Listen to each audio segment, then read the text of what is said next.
네, 여러분 안녕하십니까? 7번째 사회문제탐구 수업 시간입니다. 저는 사회문제탐구 수업을 담당하고 있는 전안 쌍용고등학교 교사 최명이라고 합니다. 그리고 오늘의 7번째 수업을 녹화하고 있는 날짜는요, 4월 28일입니다. 역시나 빈 교실에서.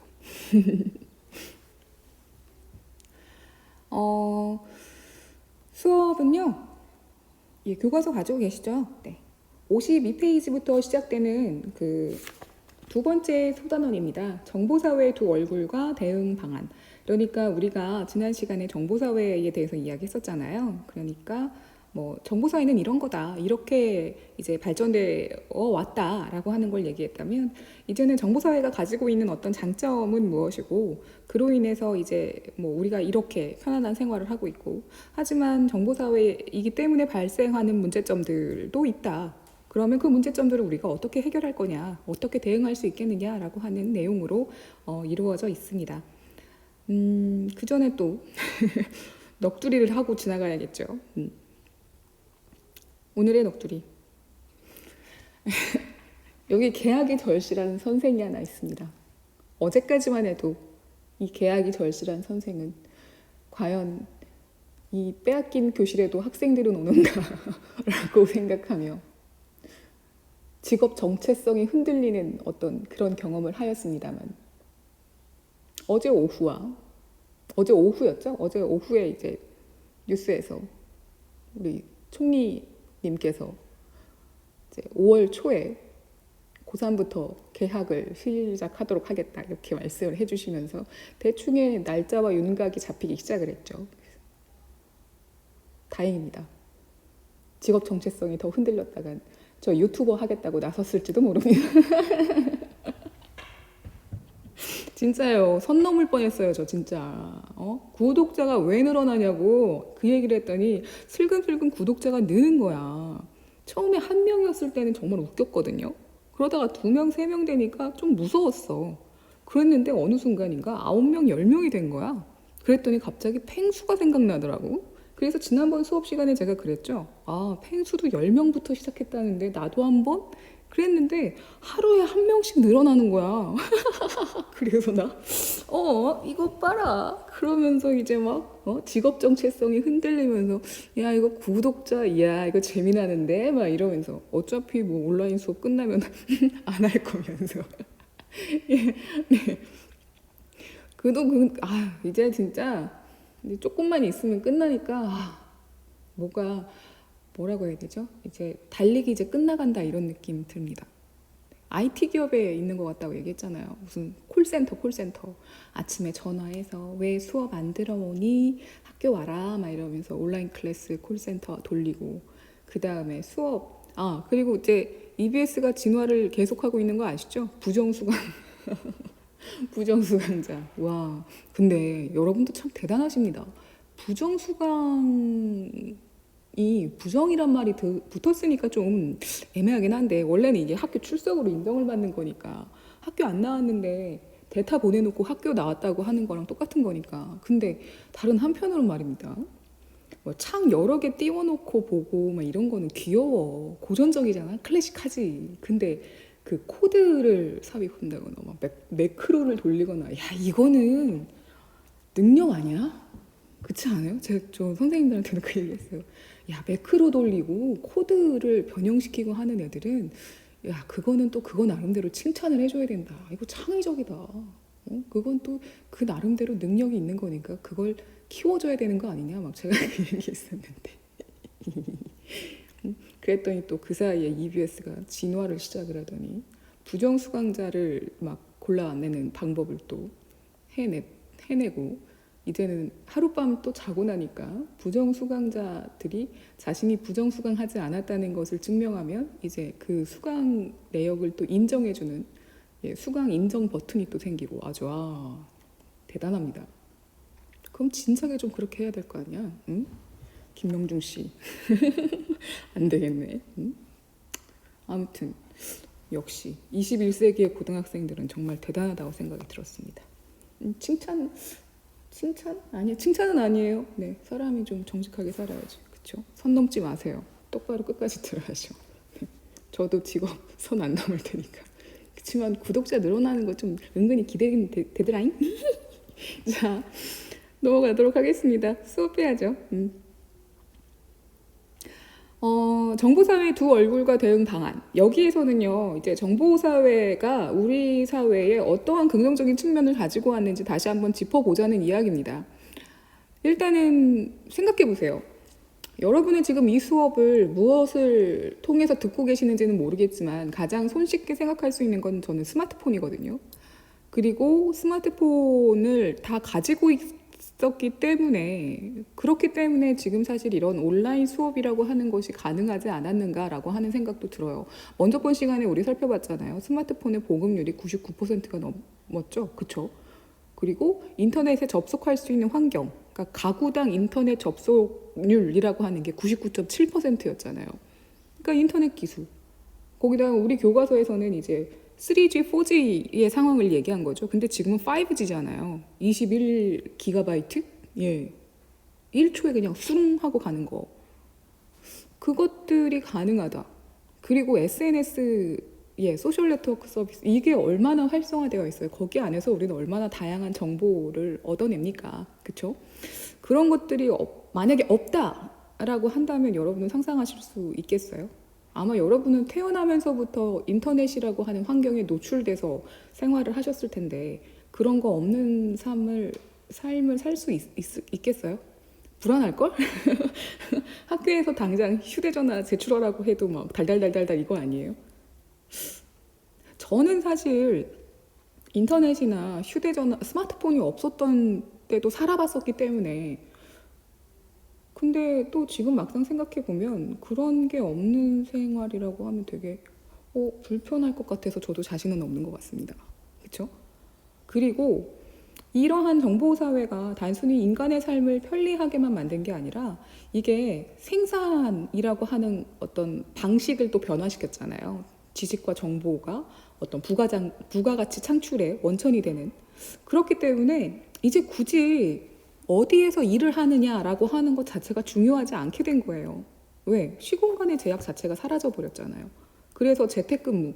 그러니까 코로나가 어떻게 보면 우리나라가 IT 강국 말로 막 그렇게 얘기하잖아요. 근데 뭐 결과적으로는 경기 침체나 어려운 뭐 이런 것도 있지만 재택근무가 가능해지고 뭐 이런 것들도 보면 참 인터넷선이 전국 방방곡곡 깔려 있었기 때문에 그나마 또 다행이지 않나 싶기도 하네요. 네.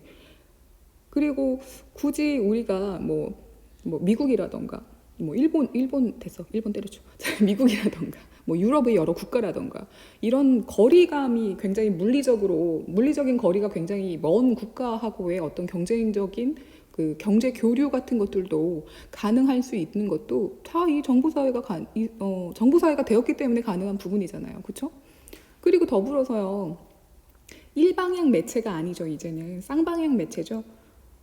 이 쌍방향 매체 덕분에 우리는 일방적으로 정보라고 하는 것들 또는 어떤 위에서 밑으로 내려가는 그러한 의사결정 이게 아니라 언제든지 그 의사결정 과정에 자율적으로 참여할 수 있고 또 자신들의 의견이 어떤지 중앙으로 보낼 수 있는 다양한 수단이 있기 때문에 어떤 민주주의, 전자민주주의, 대중의 참여, 어떤 정치적인 발전 이러한 것들이 가능할 수 있었다는 거죠. 저는 네, 정보사회 좋은데요. 대단한 나라잖아요, 우리나라는. 저는 생각할수록 대한민국은 가끔씩 정말 대단한 국가다라고 생각이 들 때가 있거든요. 민주주의라고 하는 것을 바탕으로 해서 대통령을 갈아치운 국가는 없어요. 시민들의 힘으로 물론 이제 정치적인 단계를 밟기는 했지만 국민의 생각이 이렇다라고 하는 것을 직접적으로 중앙에 보임으로 인해서 그것도 물리적인 어떤 그런 시위가 아니라 평화적인 수단을 통해서 그렇게 국민의 의견을 이렇게 펼쳐 보인 국가는 없어요. 그래서 대한민국이란 국가에 대해서 세계 여러 매체들도 굉장히 훌륭하다라고 평가를 하기도 했고요. 대단히 빠르게 민주주의를 완성시킨 나라죠. 훌륭한 부분도 많죠.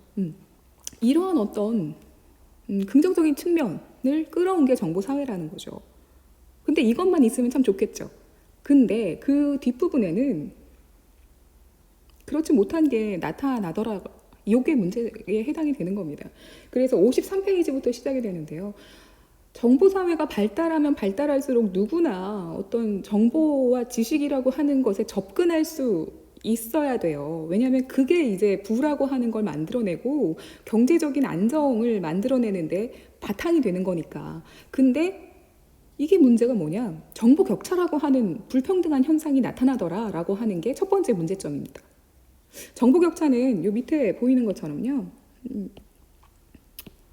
네, 요 밑에 보이는 것처럼 정보라고 하는 것에 접근하는 것, 그리고 그 정보를 가지는 것, 그리고 그 정보를 활용해서 어떤 다시 재창출, 어떤 경제적인 이득으로 만들어내는 것, 이러한 것들의 능력이 차이가 발생하는 것.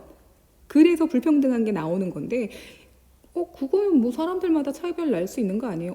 근데 그 정보 격차의 차이가 유독 사회적으로 좀 취약한 계층, 우리가 사회적으로 배려를 해줘야 되는 그런 소외된 계층에게서 더 유독 크게 나타나더라. 그게 문제라는 거죠. 그래서 보시면 아시겠지만 이게 2019년도 디지털 정보화 수준이라고 해서요. 정보 취약계층이 가지고 있는 그 수준을 도표로 만든 인포그래프입니다. 보시면 아시겠지만 장애인, 그리고 저소득층, 고령층, 그리고 농어민이라고 해서 이렇게 2017년도, 18년도, 19년도 이렇게 3년 동안의 정보화 수준을 보여주는 거잖아요. 그래서 장애를 가지고 있는 사람들의 디지털 정보화 수준은 17년도엔 70%, 74.6%, 75.2%의 종합적인 점수를 받았습니다. 그리고 여기 접근이라고 하는 거, 여기 보이시죠? 접근이 뭘 의미하고, 예, 보이시죠? 뭐 이 정도면 괜찮은 거 아니에요? 라고 생각할 수 있는데요. 이게 기준이 뭐냐면 보통의 일반 도시에서 생활하는 사람은 100이에요. 100. 100%. 그러니까 젊은 사람들, 그러니까 뭐 한 20, 30대, 뭐 20, 40대의 도시에서 생활하는 어떤 중간 정도의 소득, 아주 고소득층 말고 중간 정도의 소득을 가지고 있는 그런 사람들, 장애가 없는 일반 시민들의 디지털 정보화는 100%라고 하는 것을 기준에 두고 비교하는 게 바로 이거예요. 그러니까 그 사람들은 100만큼의 접근력과 역량과 활용 능력을 가지고 있는 데 비해서 장애를 가지고 있는 사람들은 75.2%밖에 안 되더라라고 하는 거죠. 저소득층은 네, 87.8%. 나이가 있으신 분. 그러니까 고령층이라고 한다면 이제 우리가 노인 인구를 기준으로 하는 게 이제 64세거든요. 만 64세 이상.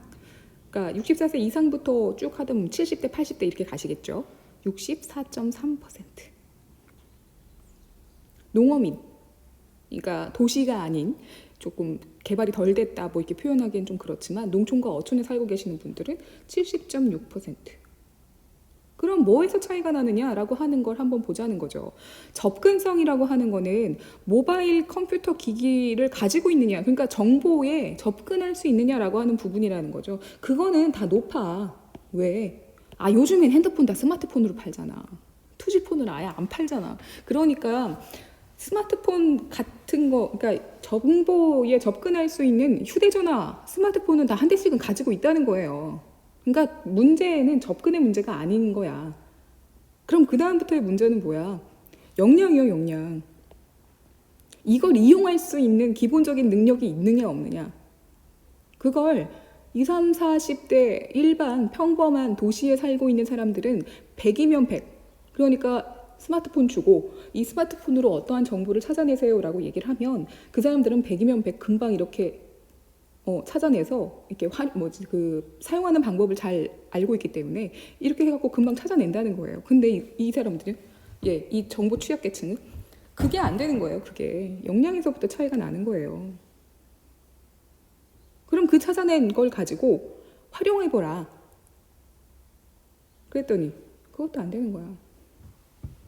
그러니까 접근의 문제가 아닌 거죠. 역량과 활용에 대한 문제가 정보 격차를 더 벌리는 거지. 그러니까 정보 하나에 대해서 접근해서 그걸 찾아내고 그리고 그거를 활용하는 능력까지 보통의 사람들하고는 계속 이렇게 차이가 벌어지니까 그러면 정보가 어떤 경제적인 능력하고도 연결이 되는 정보 사회에서 이 사람들은 그럼 다른 부분에서도 계속 취약한 어떤 그런 모습을 보일 수밖에 없잖아요.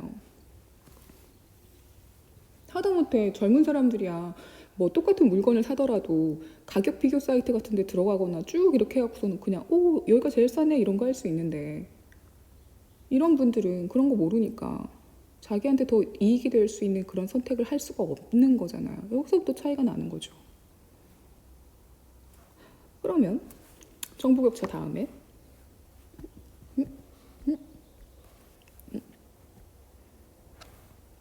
그럼 두 번째 문제점은 뭐냐? 네, 54페이지에서 나오는 부분입니다. 개인정보가 유출되고 사생활이 침해가 되는 엄청난 상황들이 벌어지기 시작했습니다. 예, 요거는 뭐냐면은요, 2008년부터 2018년도까지 뭐 유명 사이트 또는 뭐 대형 회사, 뭐 대기업, 뭐 이러한 곳에서 관리하고 있는 고객의 개인정보가 유출된 대형 사건들을 정리해 놓은 겁니다. 가장 최근에는 2018년도 10월에 구글 플러스에서 5,250만 건의 개인정보가 털렸네요. 이거는 이제 세계적인 기업에 해당이 되니까 더 사이즈가 크네요. 그럼 우리나라 같은 경우는 2018년도 4월에 다이소몰 쇼핑몰이네요. 여기서 100만 명의 회원의 개인정보가 털렸습니다.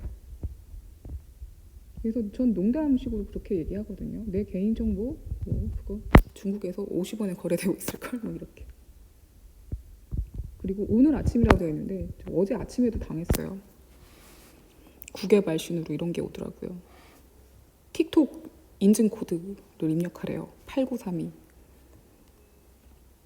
저 먼저 수업 시간에도 얘기했잖아요. SNS 안 하고 있는데 이걸 해야 되나 말아야 되나 뭐 이렇게 고민하고 있다고. 그런 사람이 틱톡은 하겠습니까? 틱톡 그거 중국에서 그 서버 두고 중국계 회사에서 하는 거라 더 무서워요. 틱톡 함부로 하면 안 돼. 이런 문자가 오더라고요. 뭐 물론 누군가가 전화번호를 잘못 입력해서 저한테 인증 메시지가 왔을지도 모르지만 왔더라고요. 할 말이 없네요. 사생활 침해? 뭐 말도 못하죠. 네. 오죽했으면 우리나라에서 그 바꿔주지 않는다는 주민등록번호를 바꿔주기 시작했겠어요. 이게 작년인가부터 아마 실제로 변경을 해주기 시작했을 겁니다.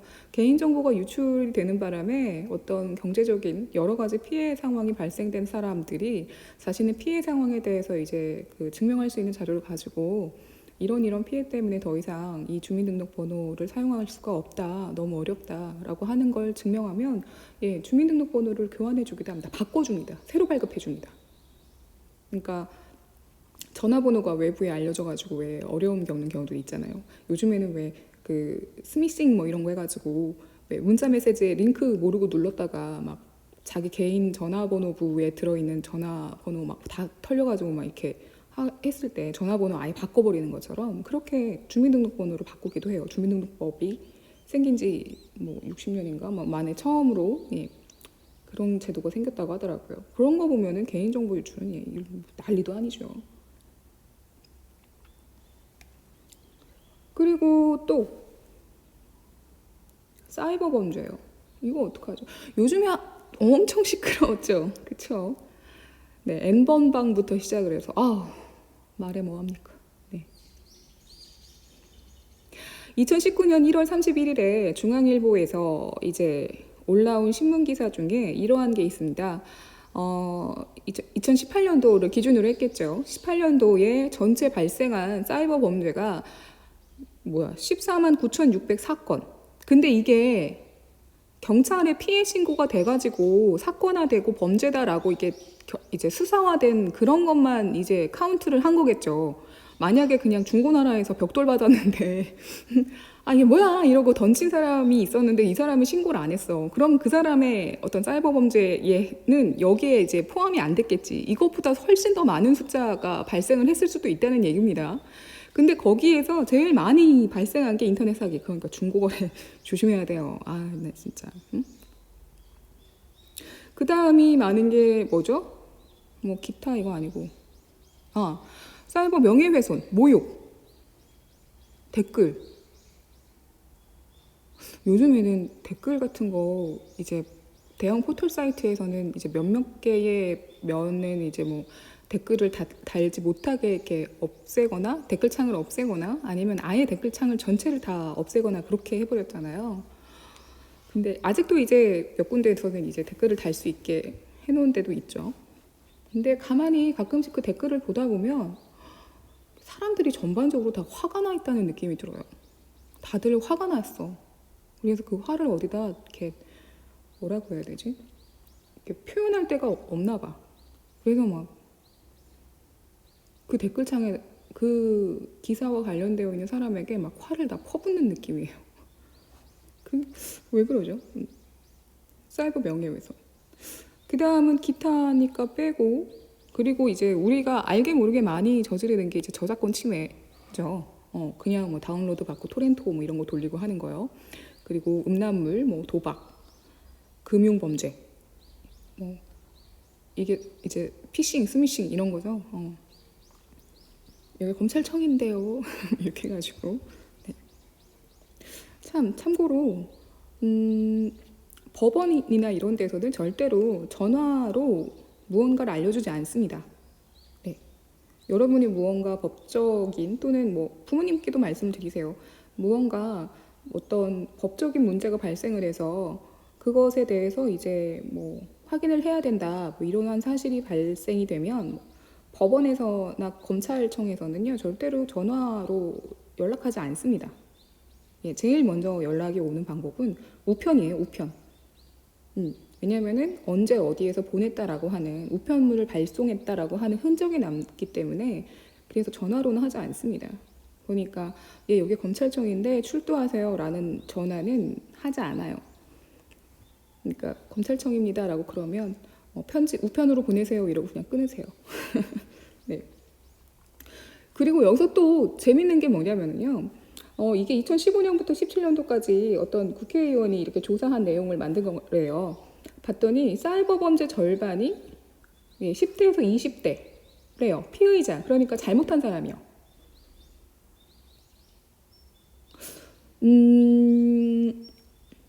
그러니까 피의자, 잘못한 사람도 많지만 피해자도 많아요. 그러니까 이 스마트폰이나 이러한 어떤 정보 매체를 가장 잘 다루는 사람들이 이제 딱 보인다는 거죠. 그러니까 그 사람들을 대상으로 피해를 입히기도 하고 피해를 보기도 하고. 그래서 20대 이하의 피해자가 어떠한 범죄를 많이 저지르냐 봤더니 정보통신망을 이용해서 뭔가 이제 문제를 벌이는 거죠. 그러니까 이런 사기를 친다던가 하는 거. 그리고 불법으로 컨텐츠를 유통하거나 이런 거. 정보통신망 침해는 이제 타인의 어떤 개인정보나 이러한 것들에 대한 것들을 의미합니다. 말이 뭐합니까? 네. 자, 그러면 이러한 어떤 문제점들 우리가 어떻게 해결을 해야겠느냐라고 하는 문제. 방안. 아까 전에 정보격차에 대해서 이야기를 했었죠. 정보격차와 정보 불평등의 최소화라고 하는 것들은 이제 이렇게 해결을 하면 되는 겁니다. 만약에 정보에 접근하는 것이 문제, 정보에 접근하는 것이 어려운 거라고 한다면 정보에 접근할 수 있는 매체에 그 도움을 주면 됩니다. 그래서 취약계층에 대해서 이렇게 가격이 굉장히 높잖아요. 그러니까 접근할 수 있는 어떤 기기를 제공해주고 지원해주는 방법. 근데 사실 이것보다는 그걸 활용할 수 있는 어떤 가르쳐주는 것도 더 중요하지 않나요? 라고 한다면 이렇게 가르쳐주면 되는 겁니다. 그래서 정보 활용 교육 같은 것들을 통해서 접근하고 활용 능력이 커질 수 있도록 도와주면 됩니다. 그리고 실제로도 실시하고 있어요. 지자체별로. 네. 여기에 원래 이렇게 그 지자체 이름이 써 있었는데 제가 그냥 지운 거거든요. 예. 그래서 지자체별로 어떤 복지 서비스의 일원으로 이렇게 기기를 제공해주는 그런 어떤 사업을 하기도 하고요. 또는 이제 모여서 다 같이 모여서 이제 그 사람들 해당 취약계층의 눈높이에 맞는 방법으로 정보화 교육을 실시하기도 합니다. 그 다음에 두 번째, 개인정보 유출과 사생활 침해 방지에 대한 건 어떻게 해야 되느냐? 예, 이거는요, 두 가지 측면에서 한번 생각을 해볼 수가 있어요. 뭐냐면은요, 개인의 정보라고 하는 부분을 개인이 그러니까 다른 개인이 타인의 개인 정보를 함부로 유출한다던가 아니면 그걸 활용해서 무언가 어떤 나쁜 일을 저질렀다던가라고 한다면 그러한 행위를 한 사람에 대해서 이건 잘못된 거다라고 해서 강한 법으로 제재하면 돼요. 그렇죠? 그래서 우리나라에서는 개인정보보호법이라고 하는 것을 실시하고 있어요. 그래서 정보의 주체라고 하는 건 이제 만약에 예를 들자면 저는요 제 개인정보가 보관되어 있는데 어디 사이트에 가입을 했을 때 그 사이트에 가입을 해가지고 제 개인정보 주소랑을 다 집어 넣었어요. 그랬는데 그 사이트에서 보안 관리를 제대로 안 해가지고 제 개인정보가 홀랑 중국으로 넘어가가지고 중국 해커가 막 함부로 막 하고 아주 엉망진창이 됐어요. 그러면 저는 그 사이트를 관리하는 사람한테 왜 내 개인정보를 제대로 보완해주지 않았어? 라고 하는 것을 가지고 이렇게 배상을 청구할 수 있다라고 하는 내용으로 이제 만들어 놓은 거죠. 그래서 개인정보를 어떻게 이제 타인의 개인정보에 대해서 받을 때 어떻게 할 건지 뭐 그런 것들이 다 개인정보보호법에 정해져 있습니다. 그래서 여러분한테도 왜 학교에서 처음에 여러분 입학하거나 했을 때 뭐 그런 거 받았을 거예요. 개인정보 이 보호법에 따라서 이거 활용하는 거 동의합니다라고 하는 거. 그래서 왜 부모님도 막 받고 그게 다 개인정보보호법 때문에 그래요. 그러면 또 다른 측면을 뭘 얘기하느냐? 개인의 정보에 대해서 접근할 수 있는 또 다른 대상이 있죠. 누굴까요? 국가 권력이요. 그러니까 국가 권력이 또는 권력기관이 개인의 정보에 이렇게 접근을 할 수가 있잖아요.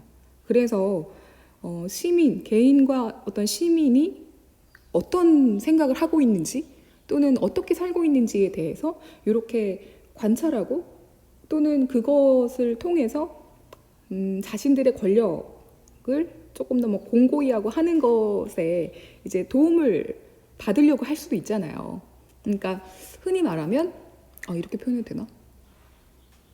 얘네가 혹시 카톡에서 무슨 얘기를 주고받을까? 혹시 국가 권력이 잘못했다고 막 이렇게 험담하는 건 아닐까? 라고 하면서 몰래 훔쳐볼 수도 있는 거고. 그리고 이 사람은 평소에 누구랑 통화를 할까?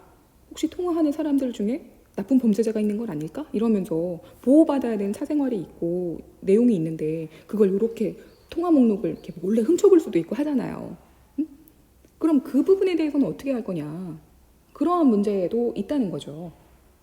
그럼 그러한 부분에 대해서는 일단 국가 권력이 함부로 개개인의 정보를 유출하거나 또는 개개인의 정보에 접근하는 것 자체도 함부로 할 수 없게 만들어놔야 되죠. 그래서 개인정보보호법에는 개인과 개인 사이의 어떤 정보가 오고 가고 하는 그러한 내용도 법으로 규정해놨지만 국가 권력이나 공공기관이 개인의 정보에 접근할 때도 어떻게 해야 되는지의 내용도 정해놨습니다. 왜? 함부로 하면 안 돼. 국가 권력이라도 해도. 잊지 마세요. 대한민국에서 1번은 국민입니다. 시민이에요. 시민이 대장입니다. 자, 그리고 마지막으로 사이버 범죄 심하죠. 그리고 뭐 댓글 뭐 이런 거 테러 이러한 것들 제도나 법으로 사회 구조 자체적으로 발생하는 문제를 이렇게 딱 예방할 수 있는 것도 좋아요. 구조나 제도적으로 마련해 놓는 것도 중요하지만 일단은 구성원들의 생각이 좀 변해야 돼요. 그래야지만 올바른 쪽으로 갈 수 있다는 거죠. 아무리 법이 무섭고 제도가 막 튼튼하고 단단해서 야, 너 댓글 달았어? 너 300만 원 이렇게 한다고 해도 내가 달고 싶어서 다 하는데 이런 마인드를 시민들이 그리고 개인들이 다 갖고 있다고 한다면 그게 법이 있어봤자 뭐 하겠어요. 소용이 없는 법이죠. 응? 그래서 다양한 어떤 이 정보통신과 관련돼서 올바른 윤리적인 어떤 기준을 가질 수 있도록 그런 어떤 교육을 실시하고 있습니다. 그래서 여러분들 학교에서 1년에 한 번, 1년에 긴 시간, 5시간인가 6시간인가 반드시 정보통신 윤리 교육을 받도록 그렇게 교육과정에서도 정해져 나와 있어요. 그래서 뭐 스마트폰에 중독이 되어 있는 건 아닌지, 그리고 뭐 게임이나 이러한 것들, 어떤 폭력적인 성향의 게임 때문에 어려움을 겪고 있는 건 아닌지, 그리고 정보가 굉장히 많잖아요. 디지털 리터러시, 예, 요거요. 그러니까 정보가 굉장히 많고 정보의 홍수 시대, 네, 그 안에서 건전하고 건강하고 정말 가치 있는 정보를 구분할 수 있는 방법은 뭐가 있을지 이러한 것들에 대해서 뭐 학생뿐만 아니라 학부모 그리고 교사한테도 꾸준히 예, 정보 윤리와 관련되어 있는 교육을 실시합니다. 그러니까 함부로 막 그 시간에 딴짓하고 놀면 안 돼요. 다 중요한 거예요. 응? 생각 없이 막 댓글 달고 막 이러면 안 된단 말이에요. 요즘에 안타까운 일들도 굉장히 많았잖아요. 그렇죠? 그래서 아이고 너무 확대가 다 됐다. 그래서 마지막으로 살펴볼게 56페이지. 이거는 탐구활동의 문제라기보다는 여러분이 한 번쯤 생각해봤으면 좋겠다 싶어서 한번 가지고 와봤어요. 파놉티콘과 시놉티콘이라고 하는 내용인데요. 내용은 읽어보시면 알겠지만 이게 어떻게 구조가 되어 있는 거냐면 그 영국의 철학자 벤담이라고 하는 사람이 있습니다. 이 사람이 그 죄수들을 이제 감옥에 집어넣고 감시를 해야 되잖아요. 못 도망가게. 근데 죄수들이 너무 많은 거예요. 그래서 이 죄수를 감시할 때 좀 효율적으로 감시할 수 있는 방법이 없을까? 라고 생각을 한 겁니다. 그래서 생각해낸 방법이 뭐냐면은 이 파놉티콘이라고 하는 감옥의 구조예요. 이게 보시면 아시겠지만 그냥 이걸로 할까?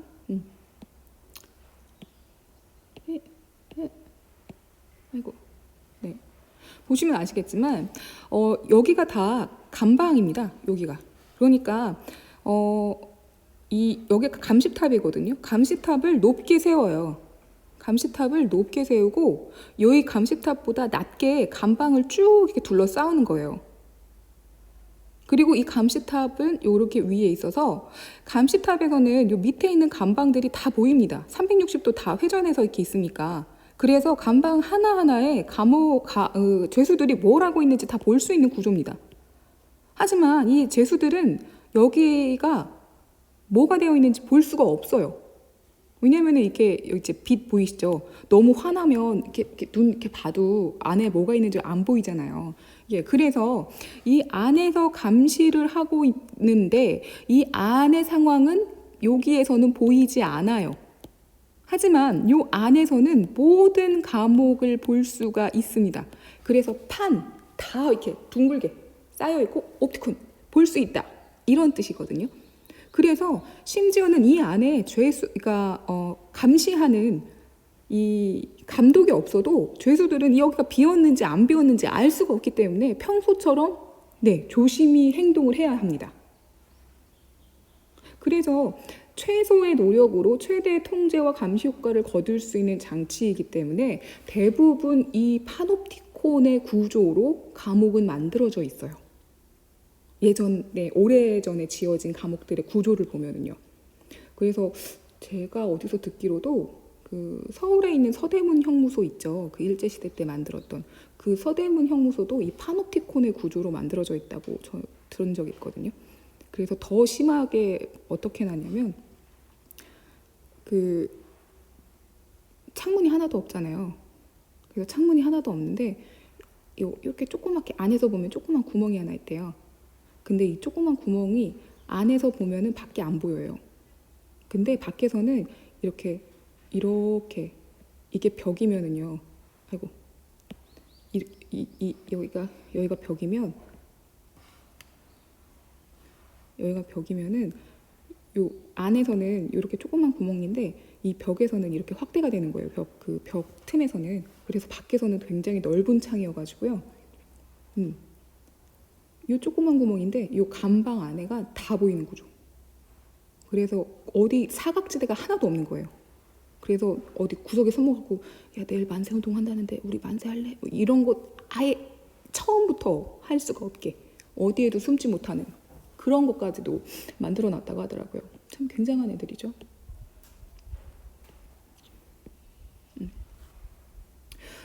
그래서 이 파놉티콘은 사실 중앙에서 모든 죄수들을 감시한다는 구조예요. 근데 이게 역으로 보면 정보사회의 정보사회를 살고 있는 우리들도 이 파놉티콘과 같은 상황에 놓인 죄수들과 똑같지 않을까라고 한다는 거죠.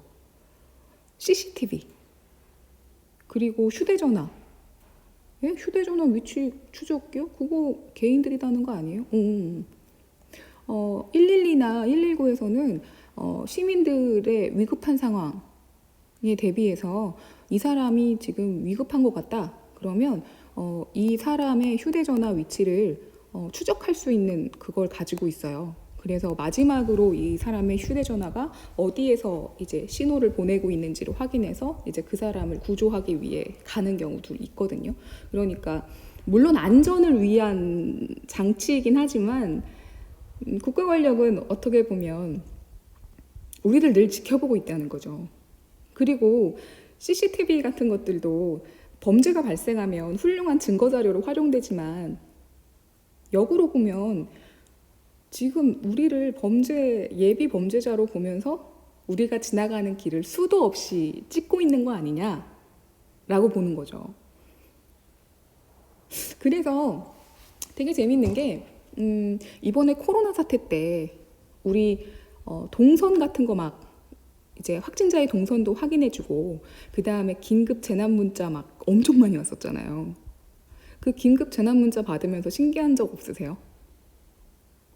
이 사람은 그러니까 내가 천안 시민인 걸 어떻게 알고 천안시청에서 이렇게 긴급 재난 문자를 보냈지라고 하는 거. 나는 천안시청에 전화번호를 알려준 적이 없는데 뭐 이런 것들. 그러면 분명히 천안시에서는 어떠한 방식으로 사람들의 모든 전화번호를 가지고 있다는 의미가 되는 거잖아요.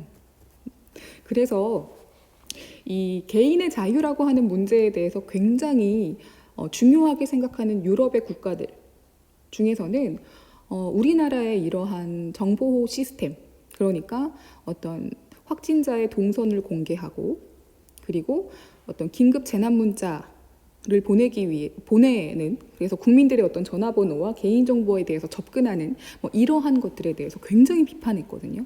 어떻게 개인의 동선을 공개하고 어떻게 개인의 전화번호를 함부로 그렇게 문자를 보내? 이건 사생활 침해잖아. 그러면서 우리나라가 아직도 개인의 자유에 대해서 이제 국가 권력이 함부로 하는 경향이 있다라고 하면서 굉장히 비판을 많이 했었거든요. 특히 프랑스요. 프랑스는 그럴 수도 있겠죠. 뭐 시민의 자유를 위해서 혁명까지 했던 국가니까 더더욱. 근데요, 오늘 아침 뉴스를 보니까요, 그 프랑스에서 드디어 시민들에게 긴급 재난 문자를 보내기로 했답니다.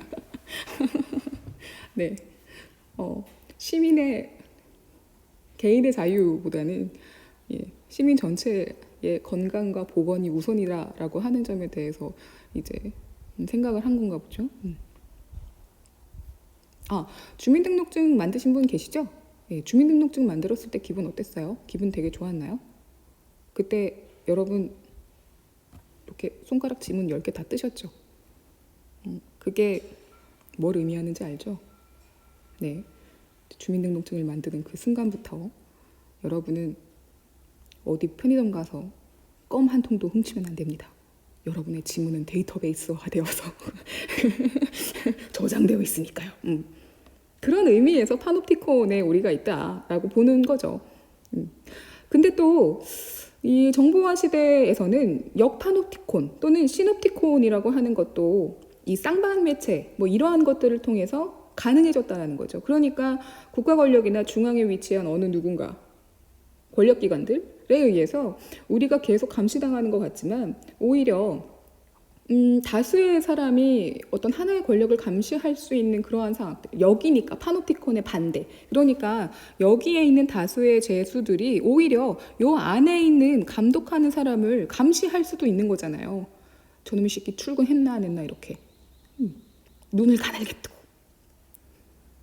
또는 시놉티콘, 동시에 들여다본다. 야, 하나 둘 셋 하면 동시에 보자 딱 이렇게. 그래서 이 시놉티콘 같은 경우는 감시당하는 사람도 동시에 감시자를 볼 수 있게 만들었다라고 하는 거.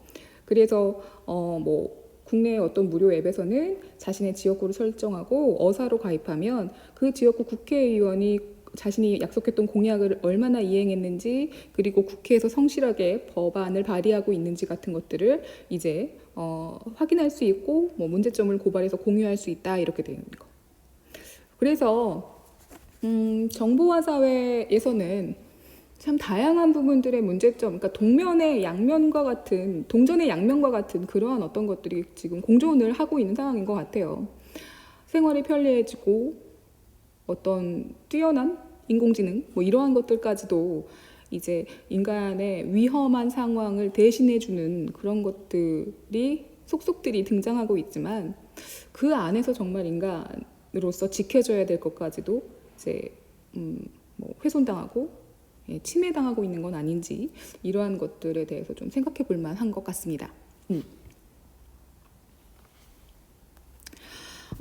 그래서 56페이지에 있는 내용까지 살펴보면서 7번째 수업 이렇게 마무리하려고 합니다. 오늘 아침 뉴스를 또 얘기하는데 일기예보를 해주시는 기상캐스터분이 날씨가 점점 더 따뜻해지고 이제 5월로 가면서 이제 덥다라고 느낄 만큼 좋아질 거라고 얘기를 하더라고요. 그러면서 이렇게 말을 하는데 되게 멋있다라고 생각을 했어요. 뭐라고 말을 했냐면 봄의 또 다른 이름은 힘이래요. 힘.